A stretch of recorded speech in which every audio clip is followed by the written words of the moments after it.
Bismillahirrahmanirrahim. Assalamu alaykum, hörmətli görürmənlər. İstiqlal gündəlik xəbərlərini görüşünlərdən qarşılayırıq. Mən Abdullah Yalqın. Proqramımızda vətənimiz Şərq Türkistan və dünya gün tərtibidəki ən mühim xəbərlərini huzurunuzda sunumuz. Qədəmsiz diqqətinizlər ekranımızda olsun.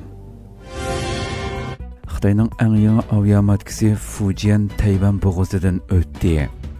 Xitoy yaqinqi yillardan buyon harbiy zamonaviylashtırishga milliardlagan dollar mablag' selayotgan bo'lib, Xitoyning bu faoliyatlari Sharq Osiyodagi davlatlarni andishiga solmoqda.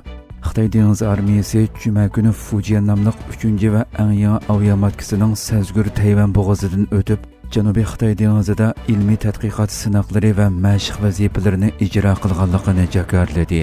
Shundaqla rayon hal qilgan sinoqlarning aviamatkining qurilish jarayonining normal bir qismi ekanligini bildirdi. Xitoy dengiz armiyasining bayonotchisi Lin Guwei buning har qanday alohida nishonga qaratilmaganligini e'lon qildi.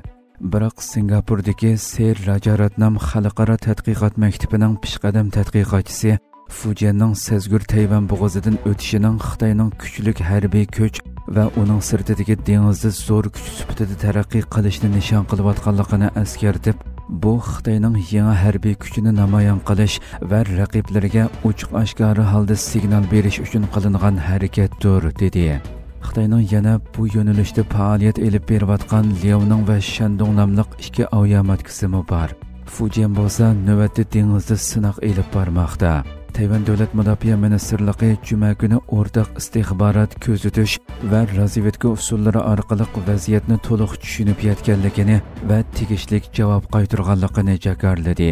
Yaponiya Davlat Mudofaa vazirati tomonidan payshanba kuni tushdan keyin e'lon qilingan bayonotda Xitoyga oid 3 harbiy paraxodning Senkaku orollarining taxminan 200 kilometr shimoliy g'arbidagi dengiz tavalligida g'arbiy janubga qarab ilgirlaganligining bayqalganligi ta'kidlanib, mundaq deyildi.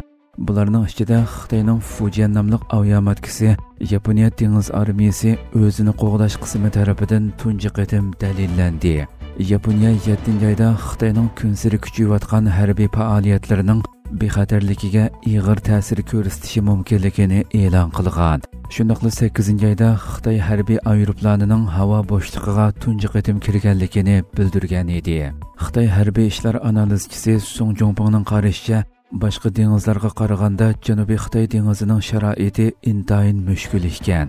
Ya'ni Fujian uchun Janubiy Xitoy dengizida sinoqlarni elib berish intayin mushkul ekan. Washingtonga joylashgan CSIS tadqiqot markazining analizchilari Fujianning texmi ilg'or qo'yib berish sistemasi bilan qurollandirilishining mo'ljallanayotganligini, buning Xitoy havo armiyasiga texmi ig'ir yuklar va texmi ko'p yiqilg'u elib mangadigan aeroplanlarni o'rinlashtirishga imkoniyat yaratib beradiganligini bildirdi. Xitoy Tinch okeanda ta'sir kuchini zo'raytirish va Amerika rahbarligidagi ittifoqqa xiris qilish maqsadida yaqinqi yillardan buyon dengiz kuchlarini zo'r darajada kengaytdi. Amerika urush ministrligi 12-oyda e'lon qilgan dokladida Xitoyning son jihatdan dunyodagi eng chong dengiz armiyasiga ega ekanligini, 370 dan ortiq harbiy paraxod va suv osti paraxodi bilan faoliyat olib berayotganligini bildirgan edi. China used an electromagnetic weapon. They didn't use bullets, but they used an electromagnetic weapon to literally melt Indian soldiers. Amerika senatori Xitoyning Hindiston askarlariga qarshi elektromagnitlik qurollarni ishlatganligini ilgari surdi. Hindiston vaqt kelsining xabariga qaraganda, Amerika senatori Bill Hagerty Xitoyning 2020-yildagi chegarada maydonga kelgan to'qinishda Hindiston askarlariga elektromagnitlik qurollarni ishlatganligini ilgari surgan. U Xitoy bilan Hindiston orasida uzun vaqtdan buyon kelisholmaslik va ishonchsizlik mavjud ekanligini bildirib, faqat 5 yil burunla Xitoy bilan Hindiston orasidagi talash-tartishlik chegara rayonida yuz bergan to'qinishda Xitoy haqiqatan elektromagnitlik qurollarni qo'llanib, Hind askarlarini yo'q qilib etishga urindi deganlarni ta'kidladi. U so'zini davomlashtirib, eskartib o'tsak, 2020-yil may oyida Xitoy bilan Hindiston orasidagi amaliy kontrol siziqida harbiy to'qinish boshlanib, 15-iyunda yuz bergan to'qinish natijasida ikki tarafdan talafotga uchraganlar bo'ldi. Hindiston 20 askarining o'lganligini jazmlashtirgan bo'lsa-mu, Xitoy hozirgacha o'zining o'lgan askarlarining sonini oshkorlamadi, dedi. Bildirilishicha, hozirgacha hech bir taraf bu to'qinishda elektromagnitlik qurollar ishlatilganligi haqida rasmiy ifoda bildirmagan.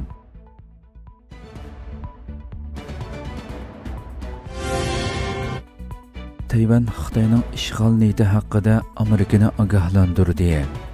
Tayvan tashqi ishlar ministri Chiu Chang Washingtonda qilgan so'zida Beijingning Tayvanni ishg'ol qilish uchun aktiv holda urushga tayyorlik qilayotganligini va bundaq bir harakatning Amerikaning bexatarligi va taraqqiyotiga tahdid soladigan rayonlik domino unumi keltiradiganligini bildirdi.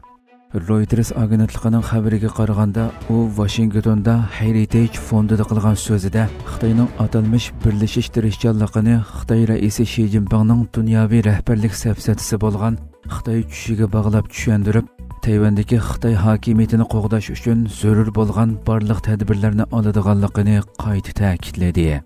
Chiu Heritage fondida qilgan so'zida Xitoyning har xil yo'l orqali birlashish nomida Tayvanni Xitoyga qo'shib olish niyatidan yonmaydiganligini va Xi Jinpingning Xitoy tushining bir qismi sifatida Amerikani Osiyo Tinch okeanidan chiqaradiganligini ta'kidladi.